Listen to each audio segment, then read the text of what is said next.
খুলনা, চকবাজার, চাঁদপুর, দিনাজপুর সহ দেশের বেশিরভাগ জেলায় বিএনপির রাজনীতিতে চরম বিশৃঙ্খলা দেখা দিয়েছে। অভিযোগ উঠেছে দলটি সারা দেশে চাঁদাবাজি, টেন্ডারবাজি থেকে শুরু করে খুনের মতো একাধিক ঘটনা ঘটিয়েছে। সবশেষ পুরান ঢাকার মিটফোর্ডের ঘটনাটি সমালোচিত হয়েছে সারা দেশ জুড়ে। একজন যুবদল কর্মী ও ব্যবসায়ীকে প্রকাশ্যে দিনের আলোয় নৃশংসভাবে হত্যা করা হয়েছে।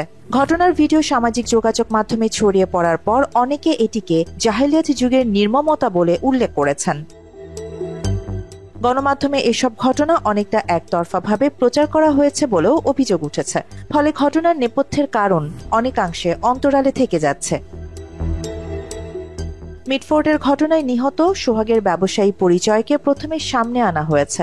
তিনি বিএনপির রাজনীতির সাথে জড়িত এবং দলীয় কোন্দলের শিকার, সেটি গণমাধ্যমে সেভাবে উঠে আসেনি।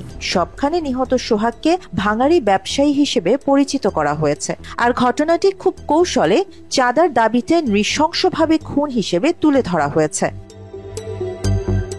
নিহত সোহাগ এবং সোহাগের হত্যাকারীরা সকলেই যুবদলের রাজনীতির সঙ্গে জড়িত। মূলত ভাঙাড়ি ব্যবসা নিয়ে কোন্দল এবং এলাকায় আধিপত্য বিস্তারকে কেন্দ্র করে দুই গ্রুপের মধ্যে দীর্ঘদিনের বিরোধ চলে আসছিল।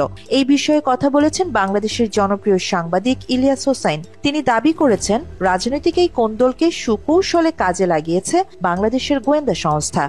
বিএনপির দুই গ্রুপের দ্বন্দ্বের জেরে যুবক খুন, এটা বলবে তারা বলবে না। ডিজিএফআই শিখিয়ে দিয়েছে, শুরু হবে এই ভিডিওটা প্রচার করার সাথে সাথে নিউজ হবে যে চাঁদা আনতে গিয়ে তারপরে একজনকে চাঁদা না দেওয়ার অপরাধে তাকে বুকে পাথর দিয়ে চাপা দিয়ে মেরে ফেললো। বাংলাদেশের রাজনৈতিক বিশ্লেষকেরা বলছেন, গোয়েন্দা সংস্থার সদস্যরা খুবই সূক্ষ্মভাবে রাজনৈতিক দলগুলোকে ভিন্ন পথে প্রবাহিত করার চেষ্টা করে যাচ্ছে।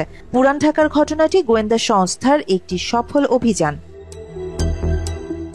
সোহাগ হত্যাকাণ্ডের বিষয়ে আল জাজিরার অনুসন্ধানী সাংবাদিক জুলকার নাইন সায়ের ফেসবুকে একটি পোস্ট শেয়ার করেছেন, যেখানে তিনি প্রশ্ন করেছেন, মিটফোর্ড এলাকায় নৃশংস হত্যাকাণ্ডের শিকার যুবদল কর্মী চাঁদ মিয়া ওরফে সোহাগকে কেবল ব্যবসায়ী হিসেবেই প্রচার করা হচ্ছে কেন?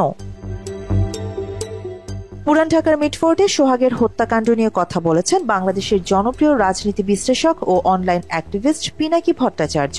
ডিজিএফআইকে ইঙ্গিত করে সামাজিক মাধ্যমে এক পোস্টে তিনি লিখেছেন, বিএনপির চাঁদাবাজ দুর্বৃত্ত অংশকে আশকারা দিয়ে মাঠে নামিয়েছে ডিজিএফআই।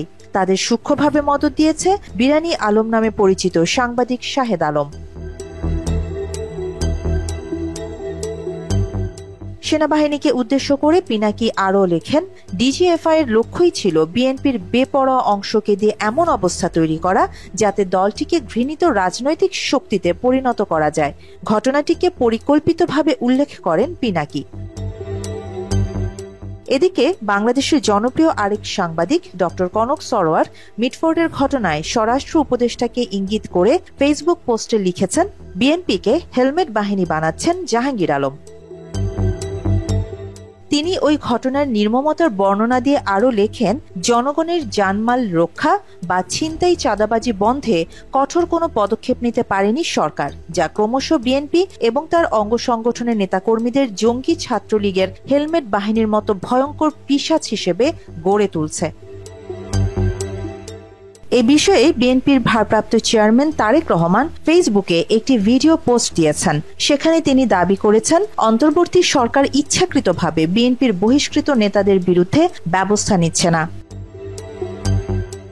এরই মধ্যে বাংলাদেশের প্রায় সকল স্থানে বিএনপি নেতাকর্মীরা চরম বেপরোয়া হয়ে উঠেছে। সারা দেশে দলটির একাংশকে কৌশলে নিয়ন্ত্রণ করছে বাংলাদেশের গোয়েন্দা সংস্থা। তাদের পরিকল্পনা বাস্তবায়ন হলে বিএনপি রাজনীতি থেকে মাইনাস হতে পারে বলে ধারণা রাজনীতি বিশ্লেষকদের।